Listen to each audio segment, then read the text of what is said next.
여러분은 007하면 무엇이 떠오르나요? 당연히 첩보원이 떠오르죠? 세계적으로 유명한 첩보 영화인 007 시리즈의 주인공은 영국 정보기관인 MI6 소속으로 설정되어 있습니다.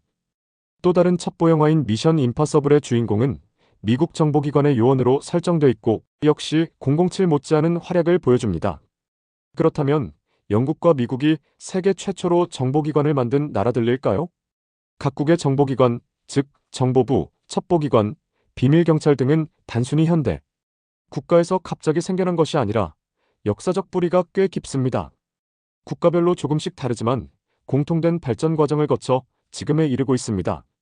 첩보나 정보를 다루는 국가기관은 고대부터 있었습니다. 이미 고대 이집트, 중국, 로마, 페르시아, 그리스 등에서는 군사적 외교적 정보가 매우 중요했습니다.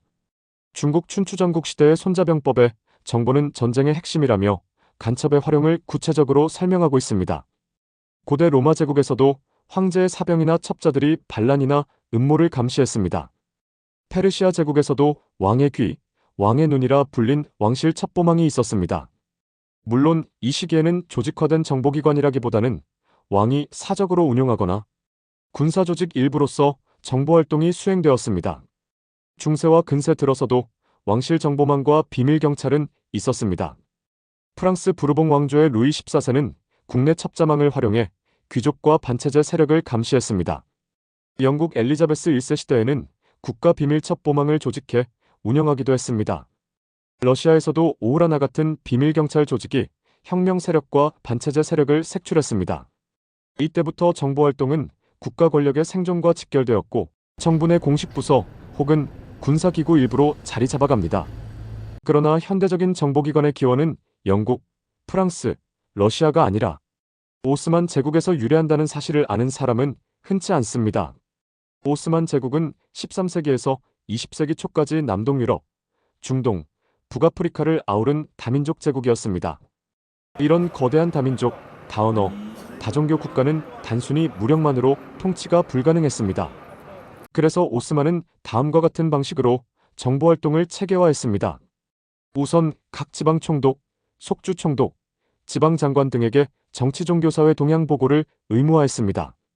궁정 내 내관, 비서진, 첩보원들이 반란, 음모, 분리주의 움직임을 사전에 포착하기 위해 상업, 세금, 무역 루트를 감시하는 상인 첩보망이 갖춰져 있었습니다.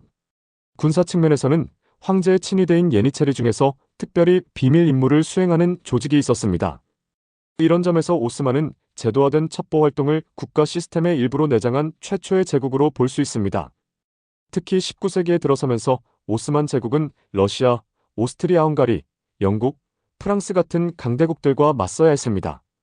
1839년 탄지마트 개혁 이후에는 비밀경찰을 조직화해 발칸 민족주의, 아르메니아 운동 등 국내의 반체제 및 분리주의 세력을 감시했습니다.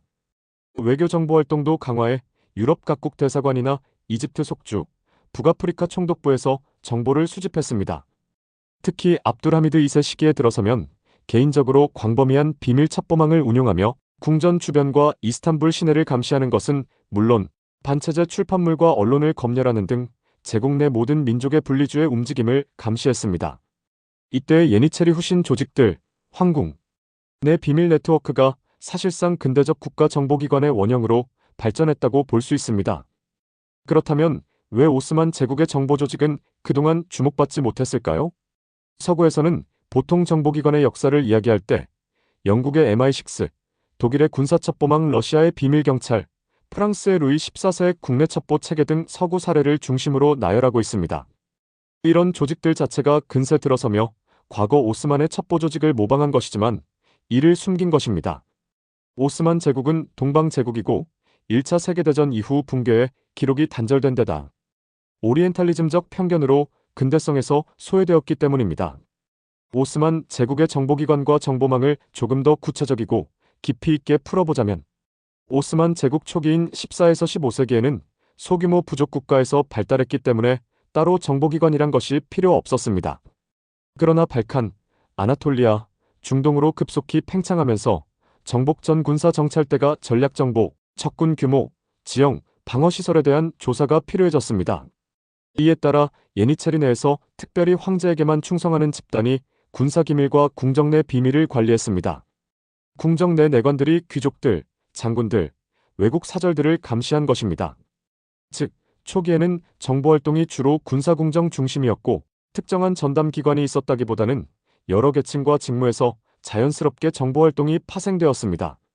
나아가 오스만 제국은 거대한 영토를 다스렸기 때문에 지방의 상황을 알아야 했습니다. 베일러베이, 파샤, 카디, 무프티들은 정기적으로 중앙에 지방 보고서를 제출했습니다. 보고 내용에는 세금 수입, 민중 동향, 종교적 불만, 반란 기미, 소수민족 활동이 포함되어 있었습니다. 궁정에서는 이를 관리 분석할 전문 인력을 두었으며 국가회의에서 이를 바탕으로 정책을 결정했습니다. 이런 시스템은 오늘날로 치면 일종의 내부 감시 네트워크로 국가 유지의 핵심 역할을 했습니다. 19세기 중반 오스만 제국은 서유럽식 근대화 개혁인 탄지마트를 단행합니다. 행정, 군사, 법률 체계를 개혁한 것입니다. 이에 따라 민족주의와 혁명 사상 확산에 대응하기 위해 비밀 경찰 조직을 도입합니다. 특히 발칸 민족주의자들과 아르메니아 운동, 쿠르드족 동향을 감시하기 위해 자비탄의 비밀 부서를 조직합니다. 특수 첩보원을 파견해 반체제 세력의 모임, 신문, 전단지를 조사하고 외교적 첩보도 강화해 오스만 대사관들에서 유럽의 외교군사 동향을 수집합니다. 이때부터 오스만의 정보 조직은 무작위적이 아닌 전문적이고 체계적인 정보기관의 성격을 띠게 됩니다. 압둘하미드 2세는 오스만 최후의 강력한 술탄 중 한 명으로 국가 존립을 위해 강력한 비밀 첩보망을 직접 운용했습니다. 이일드즈 궁전정보 네트워크라는 술탄 개인 궁전 내에 설치된 비밀 첩보 부서로 국내 반체제 언론과 출판물을 감시했고 유럽에서 활동하는 청년 튀르크 혁명가들의 동향도 파악했습니다. 관료들, 장군들, 심지어 술탄의 친척까지 감시했습니다.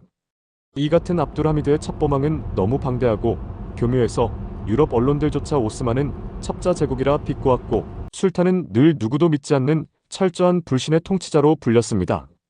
이 첩보망은 압둘하미드가 오스만 제국의 마지막 황제적 권력을 30년간 유지하게 해준 핵심 수단이었습니다. 이처럼 오스만 제국은 다민족 다언어 제국이라는 특수성 때문에 매우 발전된 정보첩보 체계를 일찍부터 발전시켰고 오스만 제국과 다투던 유럽 각국들은 19에서 20세기 들어 정보기관의 중요성을 깨닫고 국가에 맞은 정보기관들을 설립하게 됩니다. 독일은 1870년대 들어 정보부서를 설립했고 영국은 보어 전쟁을 계기로 군사첩보 부서인 MI5, MI6를 발전시켰습니다. 미국은 남북전쟁 당시 군사정보부가 있었으나 본격적인 정보기관은 20세기 초 FBI, 이후 1947년 CIA 설립으로 이어졌습니다. 러시아 혁명 후 소련에서는 체카 GPU, OGPU, NKVD, KGB로 이어지는 첩보기관이 발전했습니다. 이 시기 정보기관들은 정교화되고 군사적 정보뿐 아니라 외교, 정치, 산업 스파이, 심리전 등으로 활동 범위를 확장했습니다. 냉전 시대 동안 세계 각국은 정보전쟁에 막대한 투자를 하며 지금 우리가 아는 정보기관 체계를 완성했습니다.